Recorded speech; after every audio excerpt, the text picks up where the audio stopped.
যেহেতু আমার রংপুরের মানুষ একটা রংপুরের ভাষায় মুই কথা কওয়াচ্ছাম আমার যে কটা লোক মানববন্ধন দাঁড়াছি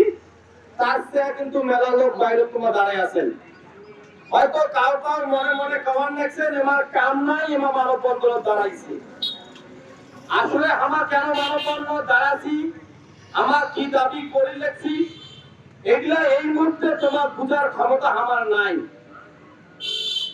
তোমার অনেকে হয়তো কননেছেন নদী একুল ভাঙবে অকুল করবে এই তো নদীর খেলা মানববন্ধন করি তোমার কি করবেন আমার জানি মানববন্ধন করি আমার কিছুই করি পাবো না কিন্তু আমার আজকে মানববন্ধন করিয়া যে জিনিসটা গাড়ি গেলাম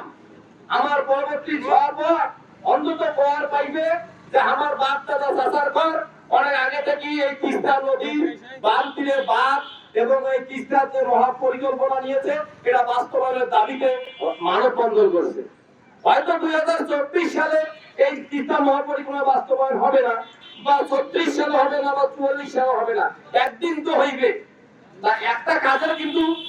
যারা যখন গাড়ি লাগবে তারপর তো সেটা ফল হইবে আমার গ্রামের একটা কথা আছে যে জায়গায় তাল তাই খায় সাল তার খাওয়া খায় তাল তা আমার এই মানববন্ধন করে লেখছি তিস্তা মহাপরিকল্পনা বাস্তবায়নের দাবিতে এই যারা এখানে মানববন্ধনে দাঁড়িয়েছে তারা অনেকে নদী ভাঙ্গা আমি নদী ভাঙ্গা না হলে তিস্তা নদীর পানির সঙ্গে আমার জীবন জীবিকার জড়িত আছে কারণ আমার নদী আমার জমি আছে তোমার নদীর যদি পানি বাড়ে আমার তোলার পানি ওয়া নষ্ট হয়ে যায়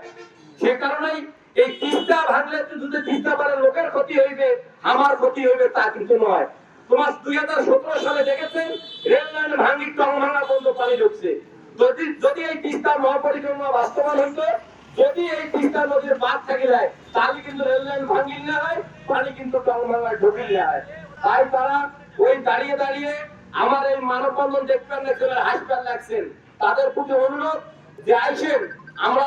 এই মানববন্ধন করি আপনাদের একটা খুলনাও ফের পাবো না আপনাদের একটা সিন্ধাও ফের পাবো না আমরা 100 টাকা দিয়ে মানববন্ধনের লোক আনিও নাই আমরা যারা মানববন্ধন আসছি আমার নিজের টাকা খরচ করে আসছি আমার এই মানববন্ধন থেকে মাননীয় প্রধানমন্ত্রীকে বলতে চাই যে তোমার এই রংপুরে যে মহাসমাবেশ সেখানে কিন্তু মাননীয় প্রধানমন্ত্রী বলেছিলেন তিস্তা মহাপরিকল্পনা দেখা যাবে বিষয়টি আমরা দেখব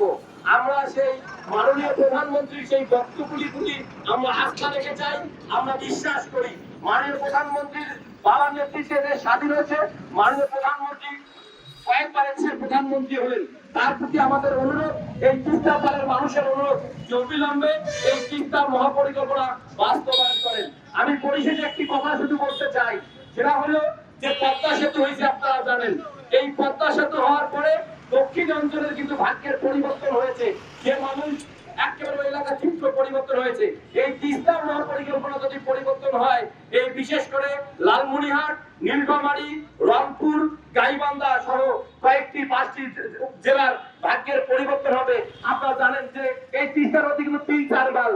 হাজার হাজার জন জমি কিন্তু বেড়াবে যেভাবে ঘুরতে হয়েছে আপনারা যারা আমার বক্তব্য শুনেছেন তাদেরকে শুধু একটু কথা বলতে চাই কয়েকদিন আগে যারা ভাত পায় নাই কয়েকদিন আগে যারা পুলি খাইছে তারা কিন্তু এই ভুট্টার কারণে এখন পালসার গাড়ি চালায় 3 মাস পর পর গাড়ি চালায় আপনারা হিসাব করবেন যে রংপুর শহরে যতগুলো জমি কিনছে এই গত 2-3 বছরে বেশিরভাগ লোকের বাড়ি কিন্তু স্বামীরাজান নদীর পড়ক এদের আবাদ হলো এদের আয়ের উৎস হলো ভুট্টা এই ভুট্টার কারণে কিন্তু এই অঞ্চলের মানুষের ভাগ্যের পরিবর্তন হয়েছে সেই কারণেই আমরা বিশ্বাস করি যে তিস্তা মহাপরিকল্পনা যদি বাস্তবায়ন হয় কৃষিতে একটি বিপ্লব হবে যে বিপ্লবটি বাংলাদেশের অর্থনীতিতে ভূমিকা রাখবে আমি শুধু একটু বলতে চাই যে ভুট্টা হচ্ছে এই ভুট্টা দিয়ে আমাদের যে বিস্কিট বিভিন্ন খাবার হয় সে চাহিদার যোগ্য হলে বাইরে থেকে আমাদের বই মানা লাগবে না যদি তিস্তার বাদাম হয় আমাদের তেলের যে সংকটটা এই সংকট আমাদের আর তৈরি হবে না আমরা এই বাদাম দিয়ে তেল করে দেশের চাহিদা পূরণ করতে পারবো